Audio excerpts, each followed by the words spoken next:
Fréquence Évasion, Midi-Pyrénées, Languedoc-Roussillon, Provence-Alpes-Côte d'Azur. Sud Info Loisirs sur Fréquence Évasion, l'actualité culturelle du Grand Sud. Loisirs, culture, environnement, économie. Sur Fréquence Évasion, l'info dans le Sud est sans limite. Fréquence Évasion, la culture du Grand Sud. Fréquence Évasion, Provence-Alpes-Côte d'Azur. Vous êtes sur Fréquence Évasion, nous sommes à Sainte-Maxime, à l'Office de tourisme, en compagnie de Madame Claudia Rouliot, qui va nous parler des manifestations qui se déroulent dans cette magnifique ville de Sainte-Maxime durant l'année, et puis de Sainte-Maxime en général, ce que l'on peut découvrir. Madame Claudia Rouliot, bonjour. Bonjour monsieur, je suis ravie que Radio Fréquence Évasion nous accueille, et donc j'espère que nous allons pouvoir parler de Sainte-Maxime en long, en large et en travers. Alors pour commencer, quelle est la position de Sainte-Maxime? Où nous trouvons-nous en ce moment? Nous sommes dans le Var, mais Sainte-Maxime est située entre quels pôles? Alors Sainte-Maxime effectivement est dans le département du Var, donc le sud de la France, pour être un petit peu large entre Toulon et Menton, et dans le golfe de Saint-Tropez, puisque le golfe de Saint-Tropez est connu internationalement, autant le mettre en valeur. Et je tiens à préciser que Sainte-Maxime, que ce soit par route ou par bateau, nous sommes la première ville du golfe de Saint-Tropez, puisque quand on arrive à Sainte-Maxime, on arrive par donc l'autoroute A8, on sort donc à la sortie du Muy, et la première ville que l'on rencontre, c'est Sainte-Maxime. Par bateau, quand on rentre dans le golfe de Saint-Tropez, le premier port que l'on rencontre, c'est aussi Sainte-Maxime. Alors je tiens à le souligner. Sainte-Maxime est très riche en histoire. Quelle est historiquement l'histoire de Sainte-Maxime? Et puis aussi, pourriez-vous nous dire quelques mots sur le Sainte-Maxime d'aujourd'hui? Alors très riche en histoire. Oui et non, je pense que c'est très riche en histoire dans une façon, je dirais, contextuelle, puisqu'en fait Sainte-Maxime est une station balnéaire qui est récente. Elle a été créée entre guillemets en fin du 19e siècle en fait, à l'époque où les Anglais venaient donc sur la côte en hiver pour prendre le bon air, comme on disait. Et c'est vrai que Sainte-Maxime était en fait une station dite climatique. Elle a été classée climatique et non balnéaire. Je tiens à le préciser, puisque donc on venait reprendre un petit peu de la santé sur la côte en hiver. Pour les gens qui l'ignoreraient, est-ce que vous pourriez nous dire la différence entre une station climatique et une station balnéaire?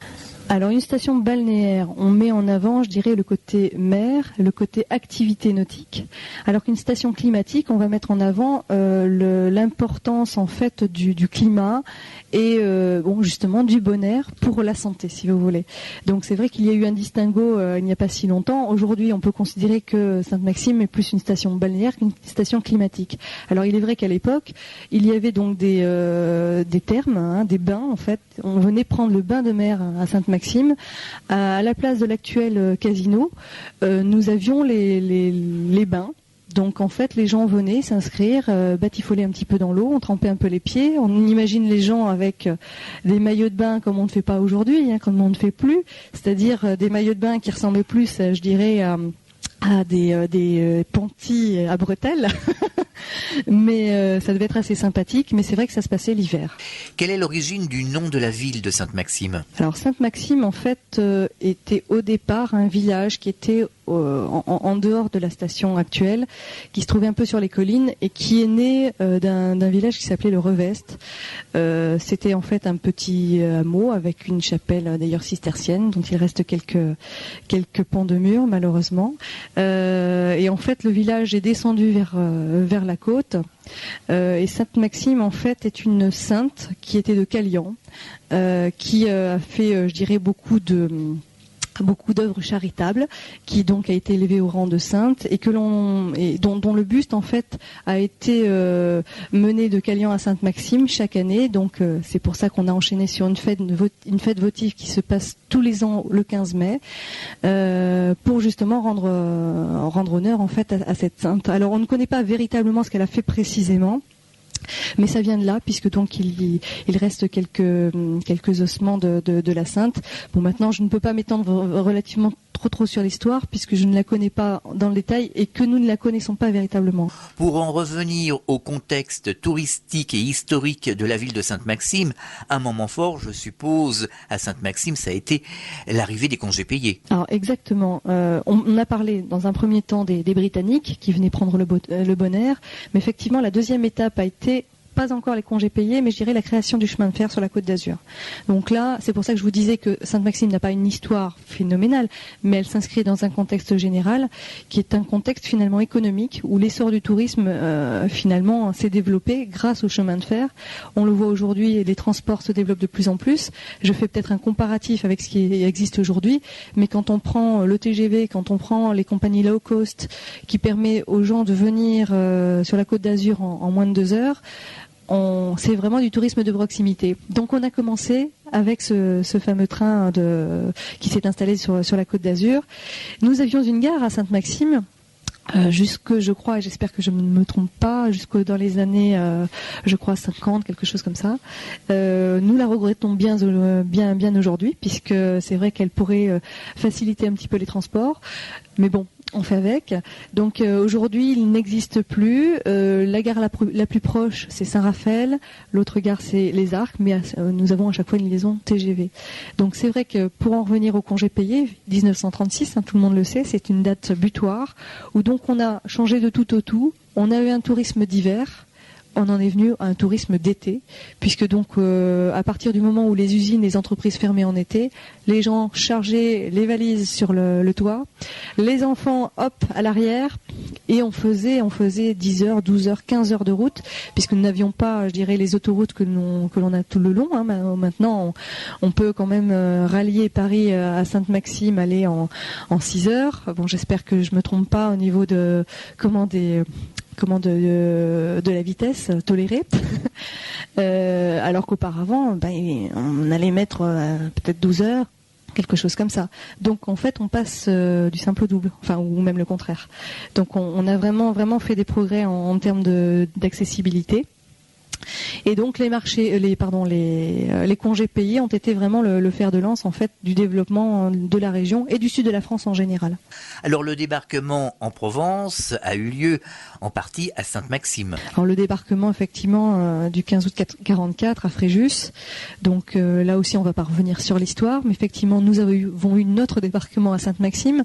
Le témoignage, c'est une stèle qui se trouve à la plage de la Nartelle. C'est la plus grande plage de Sainte-Maxime. Donc il y a une manifestation évidemment chaque année. Nous invitons, les Américains à nous rejoindre. En général, nous avons un bateau américain qui vient d'accoster au port de Sainte-Maxime. Nous les accueillons à bras ouverts et nous avons un défilé. Avec chars et jeep et tout ce qui s'ensuit. Les personnes sont en uniforme, mais c'est une fête, c'est une commémoration, mais qui est assez festive, je dirais, puisque donc on crée un petit peu plus les liens entre les Français et les Américains, dont on a bien besoin aujourd'hui. Quelle est la spécificité de Sainte-Maxime ? Alors Sainte-Maxime, en fait, c'est un art de vivre.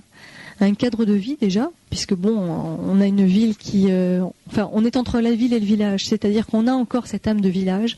On a les rues piétonnes, pavées, sympathiques, les gens qui vous disent bonjour dans la rue, le boucher du coin qui va vous héler quand vous passez en vous disant bon alors, votre mari ça va bien et les enfants, ça fait toujours plaisir, on est reconnu, donc on a encore, je dirais, ce tempérament de village. Et d'un autre côté, on a une ville c'est-à-dire qu'on a en fait tous les services, qu'on soit, je dirais, touriste ou permanent. On a de quoi se ravitailler, l'alimentation c'est quand même très important, on a de quoi se loger, on a l'embarras du choix. Au niveau des enfants, il y a un centre de loisirs, une crèche et pas mal d'activités, qu'elles soient publiques ou privées. Et je dirais que notre élément fort à Sainte-Maxime, c'est le créneau sportif. C'est-à-dire que c'est vrai que en tant que station balnéaire, on ne va pas forcément prétendre être meilleur que nos voisins. On est tout à fait convenable. On a des plages, on a des activités nautiques, etc. Mais nous avons un point fort qui est effectivement les infrastructures sportives et les activités que l'on peut, je dirais, mettre en avant pour les adolescents et la jeunesse. Alors ça peut être du BMX, ça peut être le centre équestre, ça peut être le complexe sportif des Bosquettes où vous pouvez faire du football, de la boxe américaine, thaïlandaise, j'en passe et des meilleurs. Enfin, je dirais les sports classiques. Mais à côté de cela, nous avons quand même pas mal de privés qui se sont installés. Et c'est vrai que le complexe sportif qui se trouve donc au nord de Sainte-Maxime est maintenant véritablement complet. Donc on parlait de pistes de BMX, de pouvoir faire aussi de l'équitation. On a aussi un parc aquatique qui donc est ouvert en été, de mi-juin à mi-septembre, mais aussi donc une piscine au naturel toute l'année, avec un collège qui est juste à côté. Alors je me pose la question, est-ce que les collégiens ont vraiment envie de travailler parce qu'ils ont une vue plongeante sur le parc aquatique et qu'ils ont donc toutes les activités sportives aux alentours? Je me pose des questions, mais enfin bon. Et donc il y a un projet aussi de skatepark. Ça veut dire que toutes ces infrastructures existent, mais qu'elles sont animées. Elles sont animées donc soit par des privés, soit par le secteur public, la municipalité. Mais quand je dis qu'elles sont animées au jour le jour, mais aussi par des événements. C'est-à-dire que par exemple pour le BMX, on a en fait une manifestation qui se passe chaque année, qui est le championnat de France, donc qui se passe au mois de juin. Et donc qui attire évidemment les férus de BMX et donc les grands champions. Donc on a d'ailleurs des sportifs à Sainte-Maxime qui sont bien placés. Donc autant les mettre en valeur. On a différents sportifs à Sainte-Maxime, j'en citerai un qui est quand même relativement bien connu. Et là je quitte le monde du BMX pour le monde du football, qui est David Ginola, qui est enfin un enfant du pays. Et donc justement cette tendance forte du sport qui est bien marquée à Sainte-Maxime, on a voulu justement la commémorer, la montrer.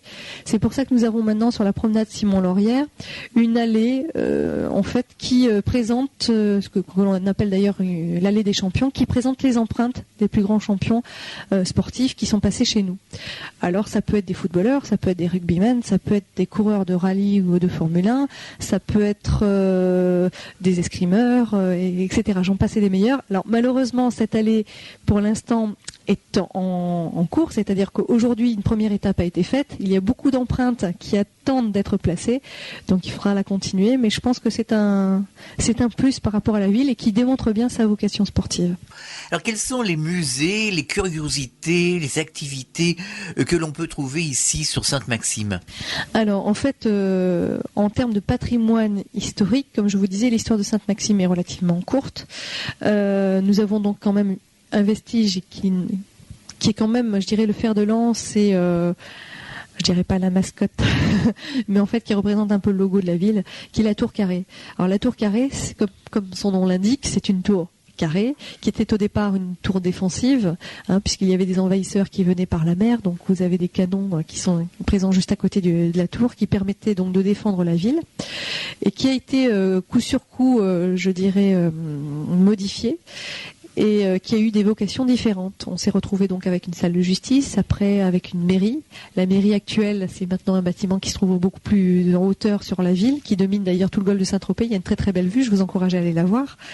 Donc pour en revenir à cette tour carrée, aujourd'hui, elle a pour vocation d'être un musée des maintenances, des traditions populaires. Donc on va pouvoir trouver, je dirais, un petit peu de tout, mais elle va montrer, elle va mettre en avant en fait les deux aspects de Sainte-Maxime. C'est donc Sainte-Maxime côté mer et Sainte-Maxime côté terre. Puisqu'en fait, c'est comme ça que ça s'est passé. À Sainte-Maxime, il y avait effectivement une économie maritime importante. Il y avait des bateaux qui arrivaient au port de Sainte-Maxime, qui n'était pas forcément un port de pêcheurs comme on le croit souvent, qui était plus un port économique. Et donc, où l'on transférait le bois, le sable, toutes les matières premières qui servaient donc à l'époque. Et à côté de cela, il y avait quand même une économie, je dirais, rurale, agricole, où donc il y avait du maraîchage, du chêne-liège, de la vigne, etc. Donc c'est important de le souligner aussi. Et c'est pour ça que j'en reviens d'ailleurs à la fête votive, quand on en parlera peut-être un petit peu plus précisément tout à l'heure. Dans la fête votive, vous avez des gens qui sont costumés avec justement donc l'habit de l'époque, et vous avez d'un côté les marins et d'un autre côté les paysans, si vous voulez. Eh bien, ce patrimoine maritime, nous en parlerons juste après la pause. À tout de suite. Fréquence Évasion sur le web, première radio interrégionale du Grand Sud. Sur Fréquence Évasion, les stars d'hier, d'aujourd'hui et de demain se racontent en toute liberté. Pour en savoir plus, cliquez sur Programme. Bon surf sur le site de Fréquence Évasion, www.fréquenceévasion.com. Fréquence Évasion vous informe sur votre région. Que se passe-t-il près de chez vous? Pour le savoir, cliquez sur Région et Office de tourisme. Bon séjour dans le Sud. Venez visiter le site Fréquence Évasion, www.fréquenceévasion.com. Loisirs, culture, environnement, économie. Sur Fréquence Évasion, l'info dans le Sud est sans limite. Fréquence Évasion, la culture du Grand Sud. Nous sommes de retour sur Fréquence Évasion à l'Office de tourisme de Sainte-Maxime où nous parlions juste avant la pause du patrimoine maritime. Alors quel est-il ce patrimoine maritime et comment est-il mis en valeur par la ville de Sainte-Maxime? Alors le patrimoine maritime, c'est d'abord la préservation justement de l'environnement en général, mais bon, quel qu'il soit, qu'il soit maritime ou forestier. Donc le patrimoine maritime, c'est en fait la réfection, la protection des plages. C'est aussi préserver les champs de Posidonie que nous avons un petit peu partout dans le golfe de Saint-Tropez, qui est une espèce d'importance. En fait, il faut le préserver. Je crois qu'on est les premiers à le faire. C'est pas sans nous poser de problème, puisqu'effectivement, il y a des déplacements d'infrastructures maritimes que nous souhaiterions mettre en place que nous ne faisons pas, pour justement préserver ces champs de Posidonie. Et après, il y a différentes associations sur Sainte-Maxime qui sont là pour, je dirais, profiter, dans le bon sens du terme, de ce patrimoine maritime. C'est-à-dire que, par exemple, nous avons le club nautique qui fait beaucoup de manifestations d'ailleurs dans l'année et qui, justement, met en avant le plan d'eau du golfe de Saint-Tropez, qui est un plan d'eau quand même assez exceptionnel. On a quand même un cadre de vie là aussi qui est quand même sympathique, donc autant en profiter.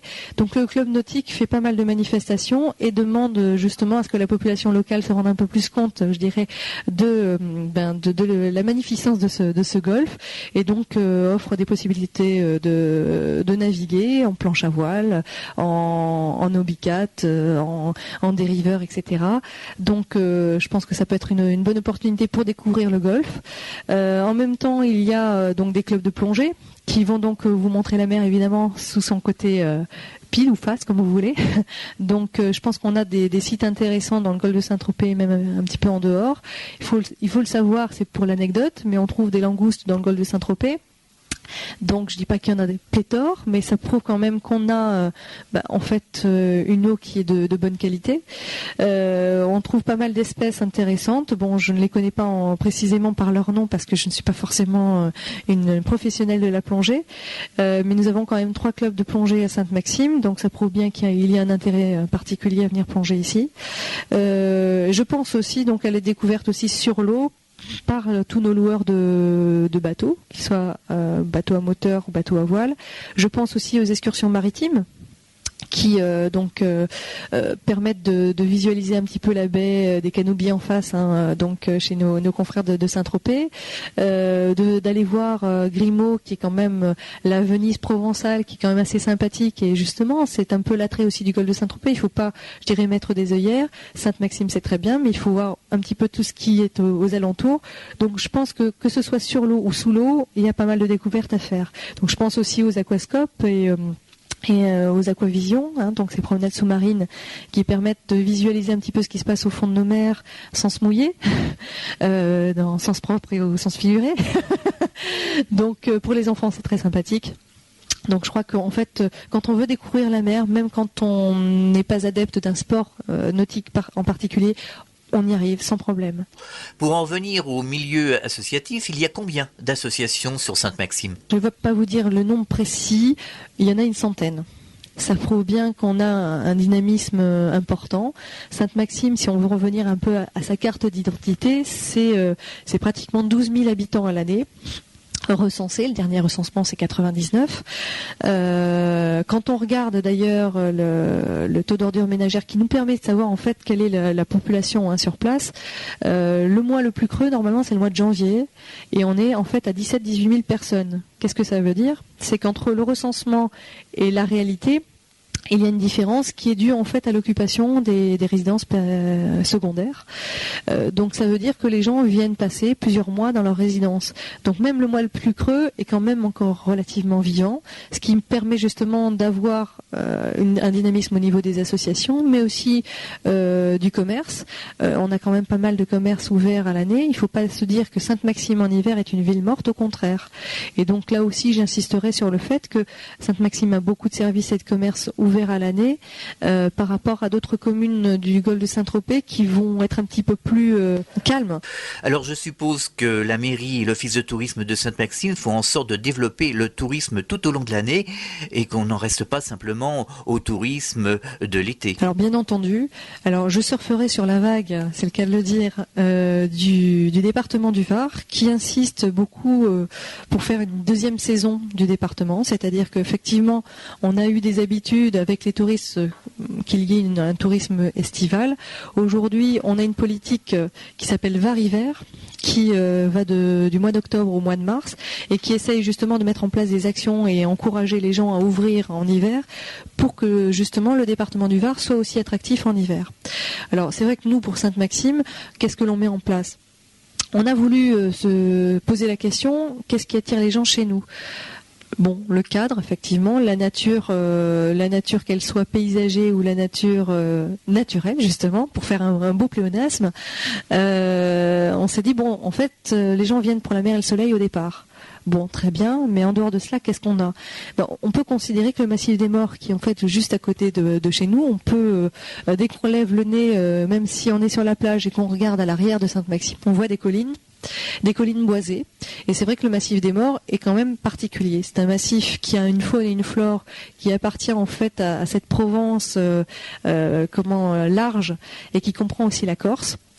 Géologiquement, si on revient un petit peu en arrière, même beaucoup en arrière, on appartient, je dirais, au même massif. C'est pour ça qu'on a à mettre en valeur cette nature qui est quand même assez exceptionnelle, et ce tout au long de l'année. Alors comment fait-on ?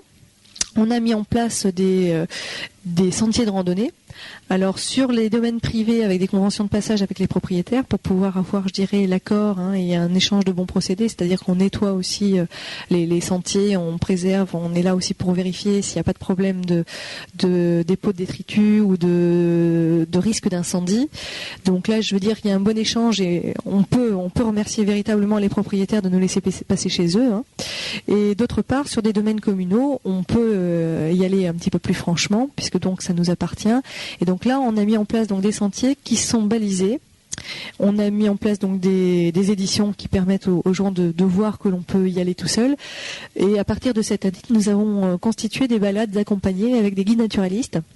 Les balades nature, et d'ailleurs on comprend ces balades dans une politique, je dirais, beaucoup plus générale, c'est-à-dire qu'on s'est mis d'accord avec un certain nombre de communes du Massif des Morts, j'en citerai quelques-unes, je vais malheureusement en oublier, comme Born-les-Mimosas, Hyères, La Londe, Pierrefeu, Colobrières, La Garde-Freinet, Roquebrune, etc., Le Muy.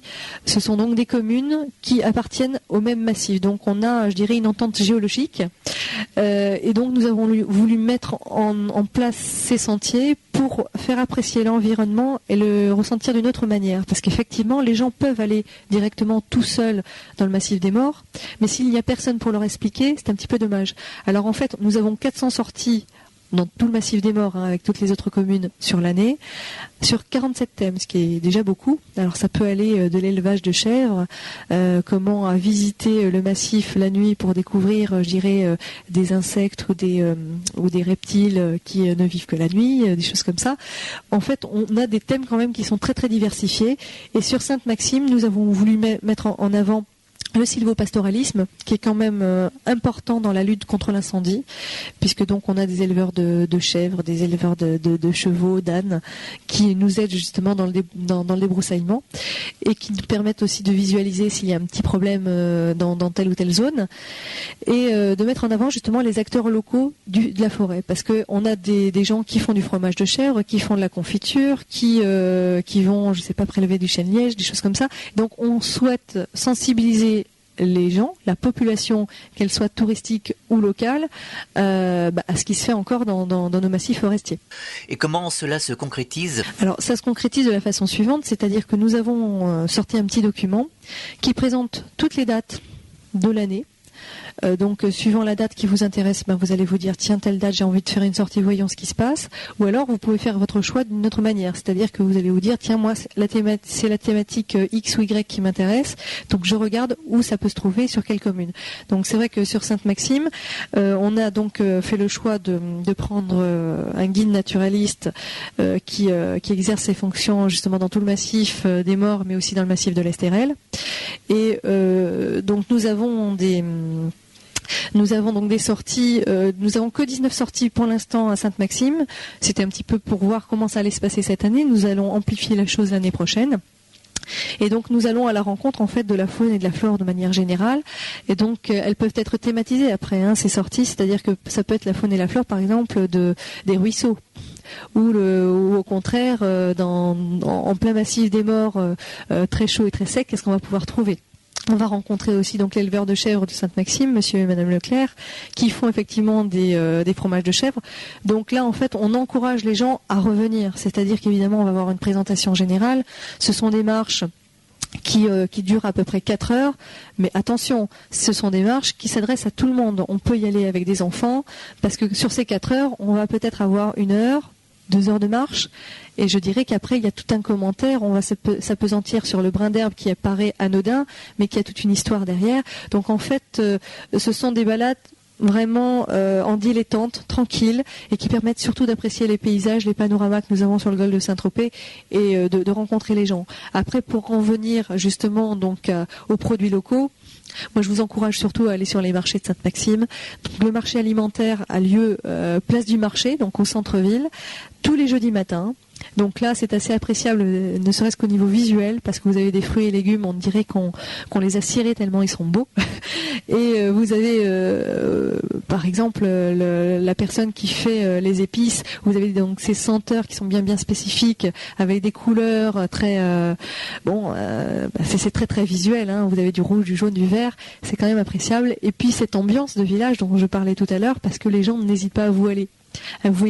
Donc les marchés comme on les connaît, là c'est un petit peu le côté provençal qui ressort, mais c'est quand même assez appréciable. Après il y a un autre marché qui n'a rien à voir, celui-ci, qui est le vendredi matin, et donc là c'est la place Jean-Mermoz qui est occupée, et là c'est un marché plutôt généraliste, où vous avez donc des vêtements, des objets, des choses comme ça. Donc pour le côté, je dirais, authentique, typique, c'est le jeudi matin que ça se passe, et puis là on va rencontrer justement monsieur et madame Leclerc qui va vendre son fromage de chèvre, mais bon, il y a évidemment bien d'autres producteurs sur la ville. Et donc après pour s'habiller, ça sera le vendredi matin que ça va se passer.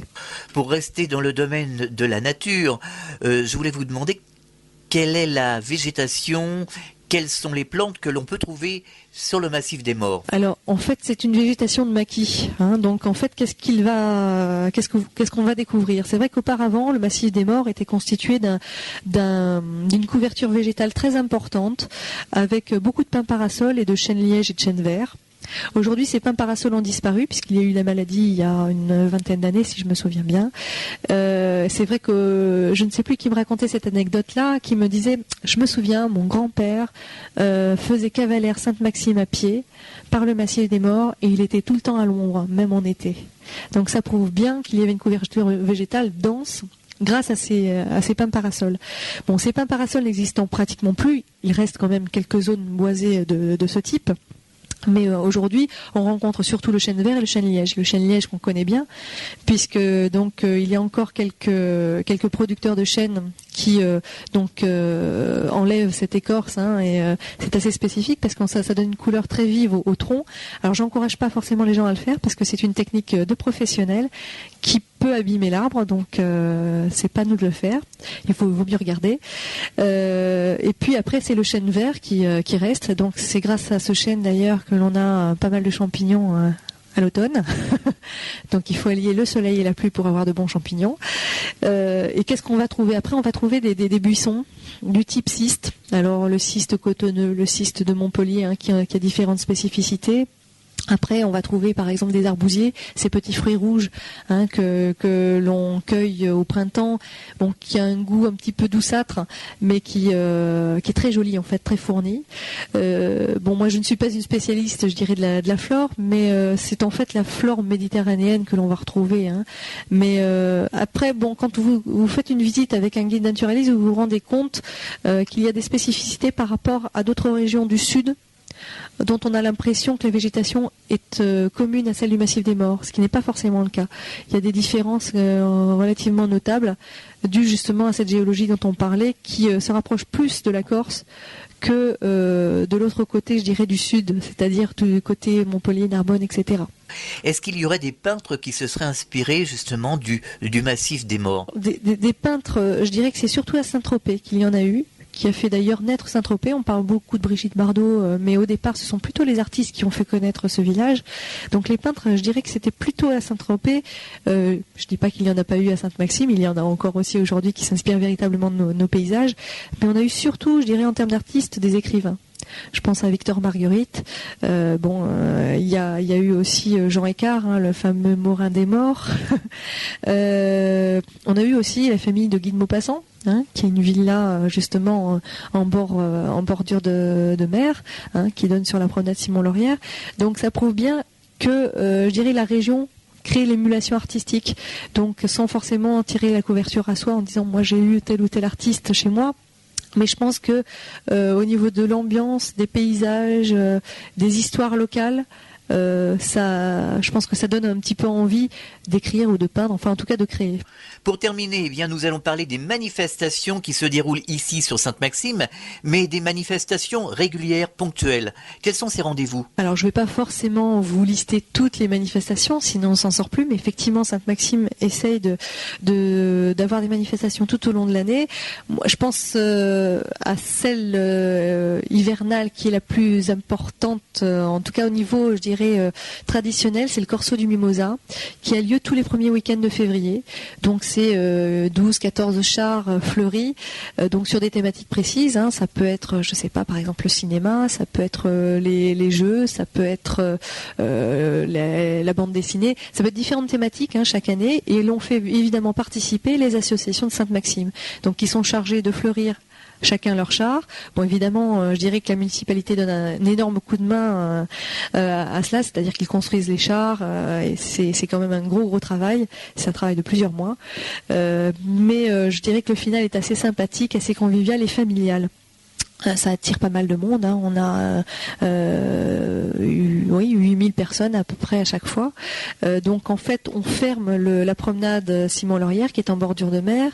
On ferme la route et tout ça, ça se passe entre nous, entre guillemets. On accueille les Niçois, les Marseillais, j'en passe et des meilleurs évidemment. Mais c'est une fête locale, mais qui prend de plus en plus d'ampleur. Et tout ça, c'est animé par des groupes musicaux. Donc on s'amuse bien. Donc moi, j'engage vraiment les gens à venir nous voir, sachant qu'en plus on a, je dirais, une tradition de corso sur la Côte d'Azur. Comme nous sommes les premiers sur le calendrier, autant en profiter, venez chez nous le premier week-end de février. Au mois de mars, alors je dirais que c'est plus une manifestation technologique. On surfe là aussi, non pas sur la vague, mais sur le web, puisque on a une fête de l'internet qui est au niveau national, et donc nous, on suit derrière. Justement, on se raccroche à cette fête et on a un club informatique qui est assez dynamique. Donc là, ça se passe pendant plusieurs jours. On est chacun devant nos écrans à faire des démonstrations, à essayer de créer des liaisons avec des villes partout dans le monde, et je crois que là aussi les jeunes et les moins jeunes sont intéressés à tout cela, et je crois que on se dynamise de plus en plus. Les jeunes et les moins jeunes participent tous donc à cette fête. Je crois que donc le club informatique est une association relativement dynamique qui est un peu le fer de lance de cette manifestation. Elle est évidemment aidée en cela par le service informatique de la mairie qui se met en quatre évidemment pour je dirais, mettre en avant et mettre à disposition le matériel nécessaire. Mais ça permet justement de créer des liens donc avec différentes villes en Europe et dans le monde. Donc ça permet de dire qu'à Sainte-Maxime, on est ouvert sur l'extérieur. Au mois d'avril, évidemment, on a différentes manifestations. Je parle en termes d'exposition de peinture, de salon de l'auto, etc. Je pense qu'il faut mettre en avant quand même les régates, parce qu'on parlait tout à l'heure des manifestations nautiques. Justement, il y a différentes régates qui sont organisées dans l'année. Le Critérium des fleurs est un petit peu particulier, puisque donc c'est une régate qui en fait commémore un peu cette période de printemps. Et donc là, vous avez bon nombre de bateaux qui naviguent donc sur l'eau. Et c'est assez sympathique parce que toutes ces voiles de couleurs, ça donne toujours envie. Même quand on fait pas de la voile, on a envie quand même de voir, en tout cas de visualiser la chose. Et je tiens quand même à spécifier que cette année, effectivement, on parlait de manifestations qui revenaient d'année en année. Bon, là, quand même, c'est un point particulier, un point d'orgue, donc je tiens quand même à insister là-dessus, c'est que nous avons le Tour de France à la voile qui passe par chez nous au mois de juillet. Donc c'est quand même une manifestation phare, donc autant quand même la nommer. Au mois de mai, donc nous avons la fête du nautisme, pour continuer, je dirais, sur le côté nautique de Sainte-Maxime. Donc là aussi, c'est une fête nationale. Là aussi, nous nous raccrochons entre guillemets au wagon, mais on souhaite que cette manifestation prenne de plus en plus d'ampleur. Elle prend de plus en plus d'ampleur puisque donc les bateaux qui sont à quai prennent beaucoup de place, c'est-à-dire que évidemment le souci technique, c'est de savoir où on va mettre les bateaux quand ils ne sont pas sur l'eau, mais on se débrouille avec ça. Et d'un côté, c'est une joyeuse cacophonie, mais que je pense apprécient les gens en tout cas. Donc au mois de mai, on est sur une fête donc traditionnelle qui est la fête votive de Sainte-Maxime. On en a parlé tout à l'heure, notre fameuse sainte que nous commémorons chaque année. Donc en fait, cette commémoration se passe de la façon suivante, c'est qu'elle se passe sur 2 jours, 14 et 15 mai. La journée phare, c'est le 15. Le 14, c'est un petit peu l'organisation, c'est la désignation des porte-bannières, de la garde sainte, etc. Puisque donc il y a tout un cheminement à suivre, c'est-à-dire qu'en fait vous avez chaque personne a un rôle qui lui est attribué. Donc vous avez, je dirais, la personne qui va mener la procession, qui va donner les ordres aux personnes en armes, puisque comme je vous le disais tout à l'heure, on a des personnes qui sont costumées en marin et d'autres costumées en paysans, mais ce sont des hommes en armes qui en fait symbolisent l'armée qui défendait Sainte-Maxime, donc à l'époque des invasions, etc.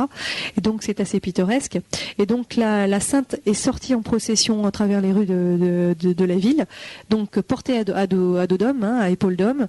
Et donc il y a ces fameux bravadeurs qui en fait sont armés de tromblons. Imaginez ces vieux fusils armés avec de la poudre noire. Et donc les tromblons résonnent à chaque fois que l'effigie d'une sainte est présentée devant un commerce. C'est-à-dire que toute la population de Sainte-Maxime commémore cette sainte. Alors à chaque fois, il y a un bouquet de fleurs avec l'effigie de la sainte. Le bouquet de fleurs est blanc et bleu puisque ce sont les couleurs de la ville. Les rues sont pavoisées aussi des mêmes couleurs. Et donc à chaque fois qu'il y a une sainte, l'effigie, hop, tout le monde s'arrête, tout le monde au garde à vous. Et on tromblonne, c'est-à-dire que là il faut vraiment se boucher les oreilles. Ça fait un bruit infernal parce que il y a une quarantaine d'hommes en armes qui tirent d'un seul coup. Donc c'est assez sympathique, mais c'est vrai que les oreilles en prennent un petit peu un coup. Donc il faut préciser que c'est pour le mois de mai. Pour le mois de mai, donc elle est précédée d'ailleurs le 1er mai de la fête provençale qui s'appelle la petite fille de mai, qu'en fait qui désigne la petite fille la plus jolie et la plus méritante. Donc c'est sympathique quand on a été petite fille de mai, on peut s'en enorgueillir, on peut dire j'ai été petite fille de mai. Après il faut pas dire l'année parce que ça peut être vexant. Toujours pour le mois de mai, on a Festitalia qui est un festival italien. Où donc là justement on a une association qui est l'association Azzurra qui se met là aussi en 4 pour montrer que Sainte-Maxime est un petit peu italienne aussi. Il faut savoir qu'on a beaucoup de personnes qui sont venues s'installer à Sainte-Maxime depuis 1, 2, 3, 4, 5 générations, on ne sait plus. Et donc Sainte-Maxime se met aux couleurs de l'Italie pendant plusieurs jours. Et donc il y a un marché italien, il y a un concert. Cette année le concert se fait avec Adamo. À chaque fois nous avons un chanteur qui est d'origine ou italienne. Donc ça peut être n'importe quel, on choisit quand même, mais un artiste vraiment d'origine italienne. Fréquence Évasion. Fréquence Évasion. Fréquence Évasion, info, interview et détente. Chaque jour sur Fréquence Évasion Grand Sud, info, loisirs, culture, environnement et détente. Fréquence Évasion, www.fréquenceévasion.com. Fréquence Évasion vous donne la possibilité de dialoguer sur l'un des 3 forums. Paranormal, région et musique. Venez dialoguer sur les forums Fréquence Évasion. Cliquez sur Forum. Bon surf sur le site de Fréquence Évasion, www.fréquenceévasion.com.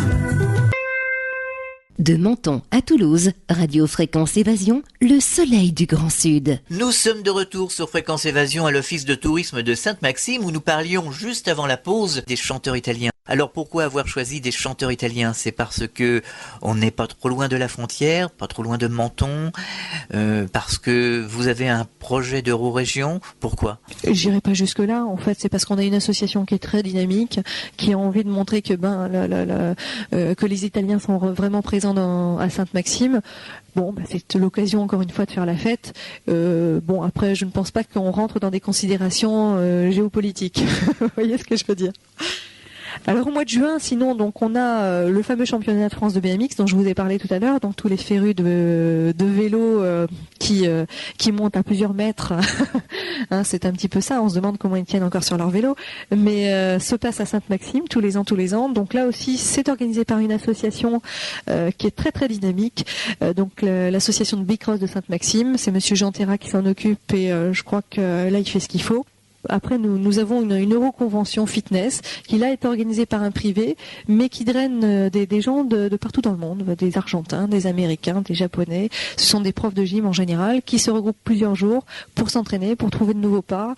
Donc c'est assez particulier, mais là aussi pour vous montrer la vocation sportive de Sainte-Maxime, on est assez diversifié. Hein. On ne s'arrête pas, je dirais, qu'au football et que au ski nautique. Hein. J'exagère en disant ça, je résume un petit peu, mais on s'intéresse vraiment à tous les sports. Hein. Alors évidemment, on a toutes les fêtes, je dirais traditionnelles, hein, fête de la Saint-Pierre, de la Saint-Jean. Je parle aussi de la fête, je dirais de Saint-Donat. Je dis un simple petit mot. La fête de Saint-Donat se passe au mois d'août. C'est simplement pour demander à Saint-Donat la pluie. Ça veut dire qu'on est vraiment donc dans une tradition agricole. On sait que quand on est dans le sud et qu'on est agriculteur, il fait beau quand il pleut. Bon, il faut pas trop qu'il pleuve tout le temps, mais en fait le mauvais temps pour un agriculteur, c'est le temps qui reste un petit peu trop longtemps. Donc quand il fait un peu trop soleil ou quand il fait un peu trop de pluie, le temps est mauvais. Donc là en fait, on prie au mois d'août pour qu'il pleuve. Parce qu'évidemment, on a connu toute une saison de sécheresse, il faudrait que ça cesse un petit peu. Donc c'est pour ça que je disais qu'il y a un petit point. Alors il y a une chose sur laquelle je souhaiterais m'arrêter un petit peu, c'est le Pro Evolution Star Trophy Soccer.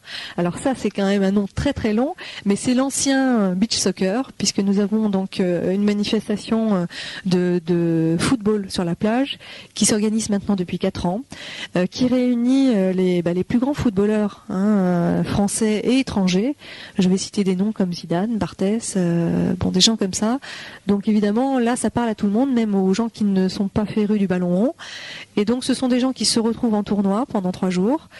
Sur la plage du centre-ville, donc il est monté un gradin où se déroule ce fameux tournoi, et donc on a des tournois avec des professionnels qui jouent encore, donc on a aussi des tournois avec des anciens, et il y a aussi quelques sportifs qui ne sont pas forcément du domaine footballistique, mais qui sont, je sais pas moi, des rugbyman, des golfeurs ou autres, qui se disent tiens, j'ai envie de jouer, je vais venir voir et je vais m'inscrire. Donc en fait, ça se passe de façon très sympathique. Tout le monde se retrouve au centre-ville, c'est très animé. Et je pense que c'est une occasion aussi de faire signer quelques autographes. Après, pendant l'été, on a différentes manifestations. Alors je ne vais pas rentrer dans le détail du programme. Je citerai simplement deux, trois soirées. Les Celtic Legends, qui en fait sont des danses irlandaises, qui vont se passer le 17 juillet. Je vais citer aussi Priscilla qui est une petite jeune fille qui attire beaucoup les ados et les pré-ados. Donc je pense que c'est bien de pouvoir attirer aussi cette clientèle-là. Je pense que les enfants sont souvent oubliés, donc c'est un petit peu une bonne chose, je crois, d'avoir prévu cela. Donc ça se passe le 22 juillet. Le 9 août, nous avons Liz McComb Quartet, qui est en fait qui est un gospel. Donc là aussi, je pense que ça peut attirer une clientèle très différente, mais je pense qu'on a un positionnement assez hétéroclite. Il faut savoir que la programmation de l'été, on en donne un petit peu pour tout le monde. C'est-à-dire qu'on a 3-4 concerts, je dirais, payants.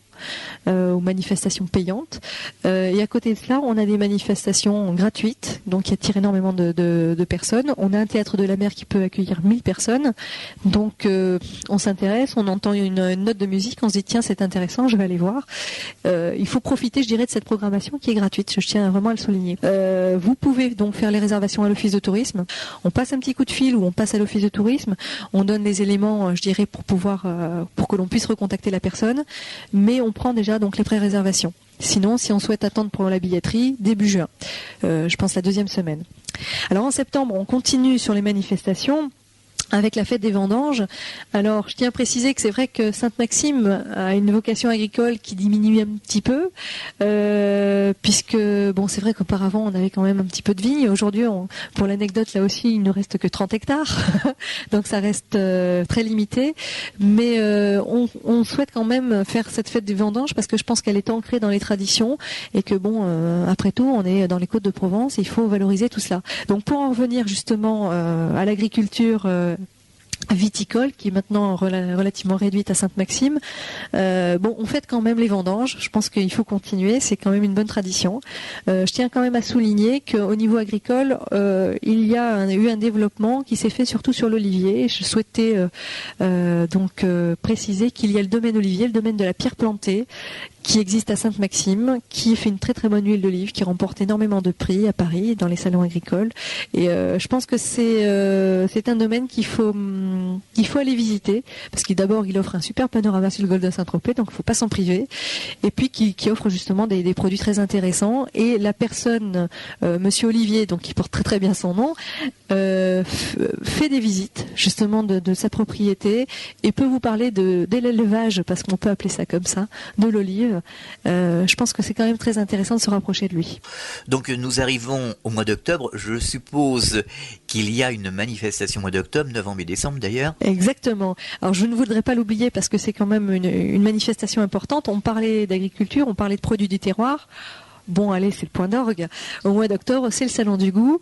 C'est vrai que la Semaine du Goût a lieu là aussi au niveau national, mais à Sainte-Maxime, elle a pris relativement de l'ampleur. Il y a 2 ans, nous avons reçu le prix régional justement de la ville, qui a mis justement la Semaine du Goût à l'honneur. Ces journées du goût est organisée là aussi par une association. C'est Saveurs et Terroirs, présidé par Michel Hébréat. Donc là aussi, je préfère citer, quand je le peux, les associations qui organisent, parce que ça vous montre justement ce dynamisme dont on parlait. Et donc le Salon du Goût va avoir lieu là du 17 au 20 octobre. C'est un salon qui regroupe en fait donc des producteurs locaux, mais aussi des producteurs, je dirais, régionaux. Donc on va pouvoir trouver des charcuteries, des fromages de chèvre, de la truffe, j'en passe et des meilleurs. Et moi, je me fais à chaque fois avoir. Je me dis, bon, allez, je vais aller à l'inauguration, je vais serrer quelques mains, je vais dire un petit bonjour, je fais un petit peu le tour et puis je vais repartir. Puis en général, je reste 1 heure, 2 heures et je repars chargée, excusez-moi, comme un mulet, parce que forcément les odeurs, les couleurs, allez hop, je repars avec un saucisson, avec un fromage et avec un pot de miel. Alors je tiens quand même à ce que les gens sachent que ça se déroule bien, que c'est assez convivial. Ça se passe donc au Bosquette, toujours au nord de Sainte-Maxime, je reprécise pour les gens qui ne connaissent pas. Et donc au mois de novembre, après, nous enchaînons sur la fête de l'huile. Donc je parlais du domaine de la pierre plantée. Le domaine de la pierre plantée est assez dynamique là aussi en la matière, puisqu'il vient présenter donc son produit, qu'il fait le triturage des olives devant les gens. Donc c'est quelque chose d'animé. Et après donc nous avons je dirais des manifestations plutôt sportives comme le Master de golf qui se passe donc début novembre. Donc là c'est sur invitation, mais ce sont des grands sportifs en fait qui viennent participer à ce tournoi de golf. Et nous avons aussi le fameux Rallye du Var qui se passe donc fin novembre, qui est la dernière étape du championnat de France. Et donc là on a des gens connus comme Delecourt qui viennent courir pour leur marque, et donc je ne citerai pas de marque, mais ça fonctionne très bien, ça fait vivre la ville justement dans un moment où c'est un petit peu plus sombre. Comme le Var est en Provence, je suppose qu'il y a des manifestations organisées pour Noël. Voilà, c'est ce qu'on appelle donc une bonne transition. Merci beaucoup. Donc effectivement, on fait partie des villes du Var à mettre en place donc un marché de Noël. Je crois que c'est assez apprécié. Le département d'ailleurs souhaite vraiment que ces manifestations prennent de l'ampleur. Alors je ne dis pas que nous organisons le marché de Noël de Strasbourg. Ça serait quand même très très présomptueux. Mais c'est un marché qui fonctionne très bien. Nous avons donc là aussi des gens qui sont des producteurs locaux qui vont mettre en avant du foie gras, des choses comme ça. Il faut savoir que dans le Var, on fait du foie gras. Il n'y a pas que dans le sud-ouest où on fait du foie gras. Il est très bon. Mais nous avons aussi donc des gens qui viennent vendre des objets utiles à la Noël. Donc ça va être des santons, ça va être des petites lumières, des guirlandes, des choses comme ça. Mais beaucoup de produits bien spécifiques à la Provence. Donc c'est vrai que c'est un marché qui doit avoir une connotation très provençale, et quand on vient le visiter, effectivement, on se dit que on n'est pas ailleurs, on est bien en Provence, il n'y a pas de souci. Et il y a donc différentes manifestations qui se déroulent pendant cette période-là, surtout évidemment axées vers les enfants. Donc ça va être des séances de maquillage, des clowns, des choses comme ça pour les enfants. Donc ça se passe en général pendant 3 semaines. Cette année donc c'est du 13 au 31 décembre. Il se peut que ça se poursuive un petit peu début janvier, mais pour l'instant je n'ai pas les dates complètement confirmées pour janvier. Mais du 13 au 31 décembre, on est sûr.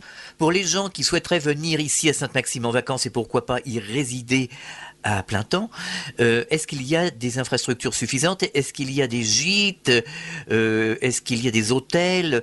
Que proposez-vous? Alors en fait, Sainte-Maxime a 45 000 lits de capacité. Alors 45 000 lits marchands et non marchands, c'est-à-dire qu'on va mettre dans l'addition les résidences secondaires, les résidences permanentes, les hôtels, les campings, les locations meublées, etc. Bon, alors après au niveau de l'hôtellerie, on a une trentaine d'hôtels, 31 exactement, qui vont du 1 au 4 étoiles, donc ça c'est pour tous les budgets, et je pense quand même pouvoir affirmer qu'on a une hôtellerie de bonne qualité, quel que soit je dirais le classement en étoiles, on a très très peu de problèmes, je crois que là pour ça on peut y aller. Au niveau des locations, on a donc les locations par les agences immobilières, on a 16 agences immobilières qui font de la location saisonnière, je ne compte pas les autres agences qui peuvent proposer des produits à la vente, ça j'en parlerai pour tout à l'heure. Donc on peut passer par les agences immobilières, mais on peut passer aussi par les particuliers. Donc nous avons la liste des agences immobilières et des particuliers à l'office de tourisme. On a le détail de ces locations avec les tarifs, avec leur situation dans la ville, etc. Donc ça permet quand même de savoir un peu où l'on va. Et on tient des disponibilités. Donc on les tient justement à disposition du public s'ils souhaitent donc savoir où aller, comment et ce qui est complet ou pas complet. Donc on va pouvoir leur donner l'information. Concernant donc les chambres d'hôtes, je tiens absolument à faire une petite explication de texte. Souvent les gens font des confusions entre les chambres d'hôtes, les gîtes ruraux et les locations meublées. Alors une location meublée, vous pouvez l'avoir partout en France, que ce soit en littoral ou en espace rural, etc. C'est de la location, je dirais, classique. On a un appartement, on a, je dirais, une visite avant et après donc la location, et après on se débrouille tout seul. La chambre d'hôte, c'est une chambre qui se trouve donc chez un particulier. Donc il peut y avoir donc un service petit déjeuner. Enfin, il doit y avoir un service petit déjeuner. Donc là, ça peut se passer aussi bien en espace rural qu'en espace littoral. Par contre, pour les gîtes ruraux, comme son nom l'indique, normalement on est dans un espace rural. Ça veut dire que normalement on ne peut faire un gîte rural que quand on est agriculteur. C'est un complément de revenu. Si on n'est pas agriculteur, on ne peut pas faire de gîte rural. Donc on a beaucoup de personnes qui se présentent à l'office de tourisme et qui nous demandent des gîtes ruraux. Et on est bien embêtés. Parce qu'on est dans un espace littoral, donc urbanisé pour accueillir donc les touristes, mais c'est vrai qu'on n'est plus véritablement un espace agricole. Donc des gîtes ruraux, nous en avons, mais nous en avons très peu. Nous en avons une dizaine. Donc moi, ce que j'encourage pour les personnes qui souhaitent vraiment des gîtes ruraux et qui souhaitent se retrouver, je dirais, dans un espace finalement relativement en dehors, je dirais, de l'animation des villes et de l'animation locale, c'est de prendre contact avec les gîtes de France. Donc dans chaque département, il y a une antenne, un gîte de France. Donc dans le Var, l'antenne est à Draguignan. Mais c'est vrai que sur Sainte-Maxime, nous en avons, mais très peu. Puisqu'effectivement, l'espace ne correspond pas légalement, si vous voulez, à la construction ou à la rénovation de gîtes. Donc en fait, ce que l'on va pouvoir présenter, c'est de la location meublée classique. de la chambre d'hôte, en fait, ce sont des chambres chez les particuliers. Mais si l'on a en conception, je dirais, psychologique, une chambre d'hôte ou un gîte rural en forêt, loin de tout, c'est pas ce que l'on va pouvoir proposer. Voilà, je préfère quand même préciser les choses. Nous en parlions en préambule il y a quelques instants. Pour les gens qui souhaiteraient venir résider ici à Sainte-Maxime ou dans la région, que leur proposez-vous? Est-ce qu'il y a un parc immobilier important? Comment cela se passe-t-il? Puisqu'il y a une immigration des gens du Nord vers le Sud, est-ce qu'à Sainte-Maxime, on peut venir habiter définitivement? Alors je ne voudrais pas être négative, c'est pas le but de notre entretien, mais bon, je pense qu'il faut être honnête avec les gens.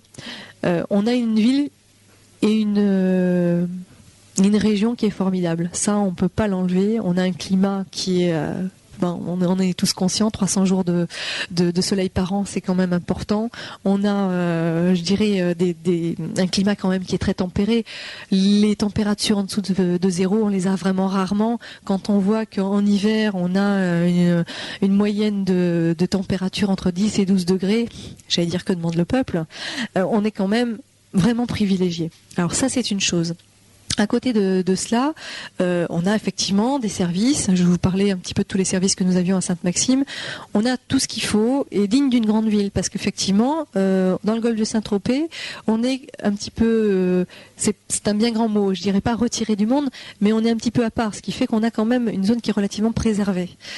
Mais d'un autre côté, si on est préservé, on a moins, je dirais, de liaison directe avec les villes. Donc ça veut dire qu'il faut avoir un maximum de services à rendre donc aux personnes qui viennent chez nous ou qui sont permanentes.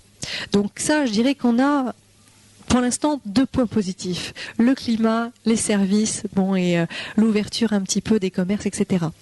Alors le point négatif, c'est qu'en fait, on a beaucoup de demandes. Alors c'est vrai que les gens qui viennent du nord de la France, de la région parisienne, souhaitent venir s'installer chez nous, en se disant effectivement qu'il fait beau, que le cadre de vie est magnifique, etc. En fait, ils sont un petit peu déçus parce qu'au niveau des produits, quand on dit des produits immobiliers, il est difficile de trouver chaussures à son pied. Pourquoi? Parce qu'il y a une demande énorme, que la demande est plus forte que l'offre, qu'il n'y a pratiquement plus rien à vendre. Alors c'est un petit peu délicat. En fait, nous avons des produits relativement haut de gamme, ou alors quand ils ne sont pas haut de gamme, ils sont relativement chers, puisqu'ils ont suivi, je dirais, la courbe ascendante des prix immobiliers. Ça fait 2 ans maintenant que les prix montent. Eh bien, chez nous aussi, ils montent. Ils ont fait comme, les prix ont monté comme dans les autres départements. Et forcément, c'est un petit peu marqué, parce que dans le golfe de Saint-Tropez, c'est quand même un site de renom. Forcément, la tarification de l'immobilier est quand même assez haute. Alors c'est vrai qu'on est dans les 19. Excusez-moi, je n'ai pas parlé en euros, c'est terrible, j'arrive pas forcément à faire la conversion. On est dans les 19 à 20 000 francs le mètre carré bâti.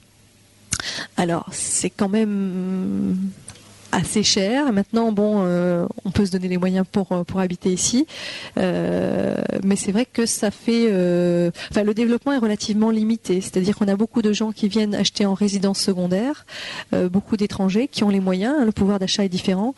Par contre, pour les Français, c'est un petit peu plus délicat. Alors, il y a un développement qui se fait dans les communes aux alentours, qui sont un petit peu plus rurales. Je pense à Plan-de-la-Tour, mais qui est un petit village qui est très sympathique, mais la côte monte. Et après, on a des gens qui vont à 20-30 km de Sainte-Maxime, comme Le Muy, Videban, des villages comme ceci. Parce qu'effectivement, les prix sont quand même assez élevés. Donc ça, c'est le côté négatif. Mais bon, faut faire avec. Vous avez un message à faire passer pour les gens qui voudraient venir vous rendre une petite visite ici à Sainte-Maxime? Alors le message, je crois que le message, en fait, je l'ai un petit peu égrené tout au long de cet entretien.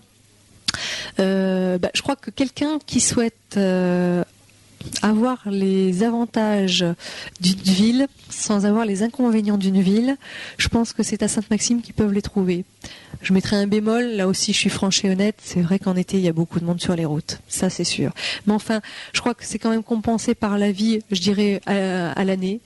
On a donc, comme je vous disais tout à l'heure, une qualité de vie, un cadre de vie qui est quand même important et qui sort un petit peu de l'ordinaire. Bon, je dirais pas que c'est propre à Sainte-Maxime, mais bon, je vais être un peu chauvine, c'est vrai que on y est bien, on y vit bien, on a un certain calme, une certaine sérénité, les gens sont agréables. Et c'est ça, c'est le confort de vie, les services aussi. Je crois que quand on est enfant, on a un terrain de jeu assez intéressant. Et quand on a eu un terrain de jeu aussi sympathique que celui-là, quand on grandit, forcément, on a ce souvenir dans le cœur et on a envie forcément d'y rester. Donc quand on n'arrive pas à y rester, en général, on y revient.